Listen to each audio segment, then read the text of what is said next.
तो दोस्तों आज 31 जुलाई 2023 यूपी में देश में सभी ताज़ा मुख्य समाचार लेके आए सिर्फ आप पिछली खबर शुरू करते हैं। उससे चैनल को अब तक सब्सक्राइब ना किया तो फावर चैनल सब्सक्राइब कर दें, लाइक कर दें, शेयर कर दें ताकि इसी तरह की खबर आप हर रोज़ देख सकें। चलिए शुरू करते हैं आज की पहली बड़ी खबर। रेडियो कार्यक्रम मन की बात के 103वें एपिसोड में प्रधानमंत्री नरेंद्र मोदी ने जल संरक्षण और वृक्षारोपण की चर्चा की। इसके अलावा उन्होंने देश में भारी बारिश के चलते बाढ़ और प्राकृतिक आपदाओं पर चिंता जताई है। साथ ही उन्होंने कहा कि देशवासियों ने दिखा दिया है कि सामूहिक प्रयास की ताकत क्या है। बाढ़ का सबने मिलकर सामना किया है। प्रधानमंत्री नरेंद्र मोदी ने कहा कि इस बार 4000 से अधिक मुस्लिम महिलाओं ने पुरुष साथी के बगैर हज किया है। उन्होंने हज नीति में बदलाव का जिक्र किया और सऊदी अरब सरकार का आभार भी जताया है। भारतीय जनता पार्टी ने शनिवार को अलीगढ़ मुस्लिम विश्वविद्यालय के पूर्व कुलपति प्रोफेसर तारिक मंसूर को उपाध्यक्ष नियुक्त किया है। मंसूर उत्तर प्रदेश से भाजपा की राष्ट्रीय टीम के 3 डॉक्टरों में से एक है। आपको बता दें कि 3 महीने के भीतर प्रोफेसर मंसूर को दोहरी तोहफा दी गई है। माना जा रहा है कि पसमानदा समुदाय के बीच अपनी चल रही पहुंच को मजबूत करने के प्रयास में बीजेपी ने तारिक मंसूर को ये पद दी है ताकि मुस्लिम समुदाय के बीच उन्हें भेजकर पार्टी की बात उन तक सशक्त रूप से पहुंचाई जा सके। मणिपुर मुद्दे पर विपक्षी दलों के कई सांसदों ने की गवर्नर से मुलाकात। हालात के लिए पीएम सीएम पर फोड़ा ठिकरा। जी आपको बता दें कि कांग्रेस नेता अधीर रंजन चौधरी ने रविवार को कहा है कि अगर मणिपुर में जातीय संघर्ष की समस्या का जल्द हल नहीं किया जाता है तो इससे देश के लिए सुरक्षा समस्या पैदा हो सकती है। आपको बता दें कि विपक्षी दलों के इंडिया के सांसदों ने मणिपुर का दौरा करने के बाद रविवार को दूसरे दिन राजभवन में राज्यपाल से मुलाकात की और उन्हें पूर्वोत्तर राज्य के मौजूदा हालात पर एक ज्ञापन सौंपा। दिल्ली नगर निगम के सदन की बैठक का सोमवार को आयोजन होगा। इस बैठक में निगम के अलग अलग परियोजनाओं और मुद्दों पर चर्चा होने की उम्मीद है। सदन की बैठक में मच्छर जनित बीमारियों जैसे डेंगू, मलेरिया और चिकनगुनिया जैसे बीमारियों के नियंत्रण और रोकथाम को लेकर चर्चा हो सकती है। यही नहीं, दिल्ली में आई बाढ़ के मुद्दे पर भी चर्चा होने की उम्मीद है। साथ ही मानसून के दौरान राजधानी में जल भराव की स्थिति से निपटने के लिए तैयारियों पर भी बातचीत होने की संभावना है। हमेशा से ही अपने विवादित बयानों को लेकर चर्चा में रहने वाले सपा नेता स्वामी प्रसाद मौर्य एक बार फिर से सुर्खियों में है। समाजवादी पार्टी के राष्ट्रीय महासचिव स्वामी प्रसाद मौर्य ने बद्रीनाथ धाम मंदिर पर दिए बयान को दोहराते हुए कहा है कि हर मस्जिद में मंदिर खोजने की परंपरा भाजपा को भारी पड़ेगी। वह ऐसा करेंगे तो लोग हर मंदिर में बुद्ध मठ खोजेंगे। स्वामी प्रसाद मौर्य ने बसपा नेता मायावती द्वारा उनकी निंदा संबंधी बयान पर कहा कि वो हमारी नेता रही है, वो इस पर कुछ नहीं बोलेंगे। इस दौरान स्वामी प्रसाद मौर्य ने भाजपा को आड़े हाथों लिया। 1 अगस्त से कारवाने इत्तेहाद व भाईचारा यात्रा निकालेगी जेडीयू। मुस्लिम वोट बैंक पर है नजर। जी आपको बता दें कि जेडीयू 1 अगस्त से प्रदेश में कारवाने इत्तेहाद व भाईचारा यात्रा निकालेगा। आपको बता दें कि यात्रा अपनी तारीख को बचाएं नीतीश कुमार के साथ आए के स्लोगन के साथ निकलेगी। पश्चिमी चंपारण से शुरू होगी और शेखपुरा में ख़त्म होगी। उमेश कुशवाहा ने कहा है कि एमएलसी खालिद अनवर के नेतृत्व में ये यात्रा निकलेगी जिसमें गुलाम गौस समेत कई नेता शामिल होंगे। एमआईएम प्रमुख असदुद्दीन ओवैसी ने गुरुवार को संसद में चल रही कतीयत को लेकर एक खास न्यूज़ चैनल से बात करते हुए कहा है कि मेरी राय है कि विपक्ष को संसद को चलने देना चाहिए। उन्होंने इस बात पर जोर दिया है कि एक दिन पहले सरकार के खिलाफ विपक्ष का विश्वास प्रस्ताव को स्वीकार करने के बाद हमें संसद को चलने देना चाहिए।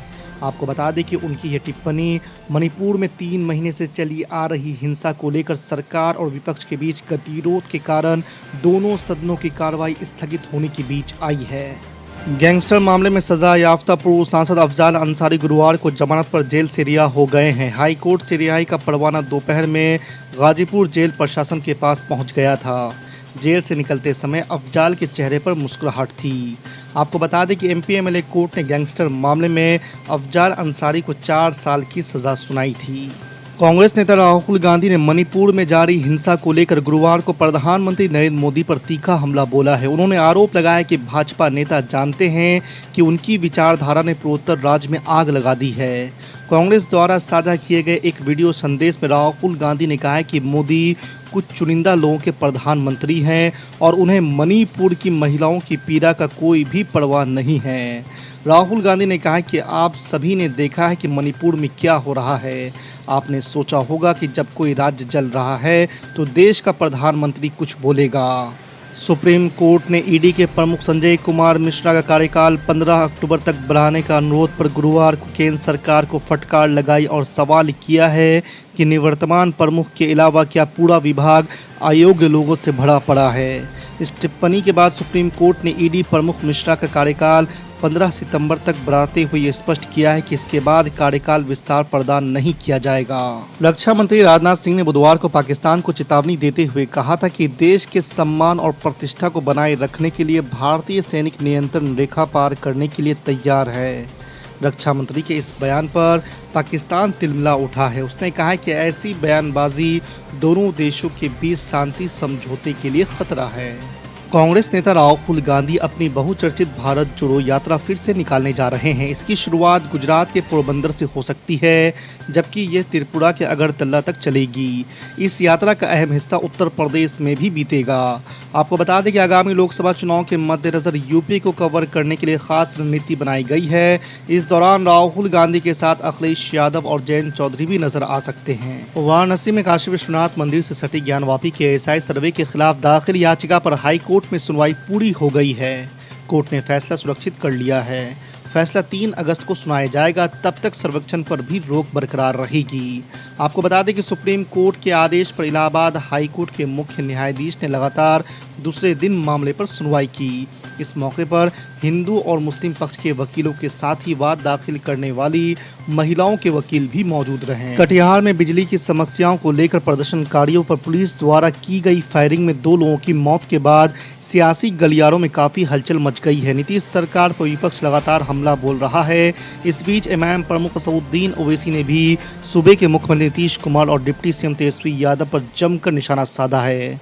गुरुवार को ट्वीट करते हुए असदुद्दीन ओवैसी ने कहा कि बिहार में बिजली कटौती के खिलाफ प्रदर्शन कर रहे लोगों पर पुलिस की गोलियों से मोहम्मद खुर्शीद और सोनू शाह मारे गए और नियाज गंभीर तौर से घायल है। हम खुर्शीद और सोनू के परिवार के साथ खड़े हैं।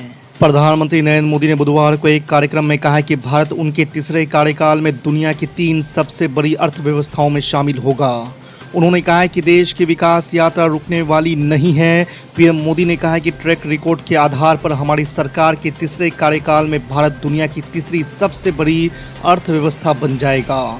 ये मोदी की गारंटी है। आपको बता दें कि प्रधानमंत्री नरेंद्र मोदी ने इंटरनेशनल एग्जीबिशन कम कन्वेंशन सेंटर परिसर के उद्घाटन समारोह को संबोधित करते हुए ये टिप्पणी की है। वाराणसी के ज्ञानवापी परिसर के सर्वे पर रोक बढ़ा दी गई है। सुप्रीम कोर्ट ने बुधवार की शाम तक सर्वे पर रोक लगाई थी। अब इलाहाबाद हाई कोर्ट ने रोक को बरकरार रखते हुए गुरुवार को फिर सुनवाई के लिए दोनों पक्षों को बुलाया है। आपको बता दें कि हाई कोर्ट के चीफ जस्टिस ने मुस्लिम पक्ष की याचिका पर सुबह से दोपहर 1 बजे और फिर 4:30 बजे दोबारा सुनवाई की। एएसआई के एडिशनल डायरेक्टर ने कोर्ट में हलफनामा दिया है कि जो भी काम करेंगे उससे कोई नुकसान नहीं होगा। अनियमित बिजली आपूर्ति के खिलाफ बुधवार को कटिहार जिले के बारसोई प्रखंड मुख्यालय परिसर में धरना दे रहे लोगों में शामिल कुछ उपद्रवियों के कारण इलाके में बवाल हो गया। अनियंत्रित भीड़ और पुलिस के बीच टकराव में 2 लोगों की जान चली गई। कई लोग, दर्जन भर पुलिस और बिजली कर्मी चोटिल हुए हैं। आपको बता दें कि बवाल के दौरान भीड़ में शामिल 3 लोगों को गोली लगी है। एक की मौत मौके पर ही हो गई है, दूसरे के अस्पताल में इलाज के दौरान और तीसरे का इलाज चल रहा है।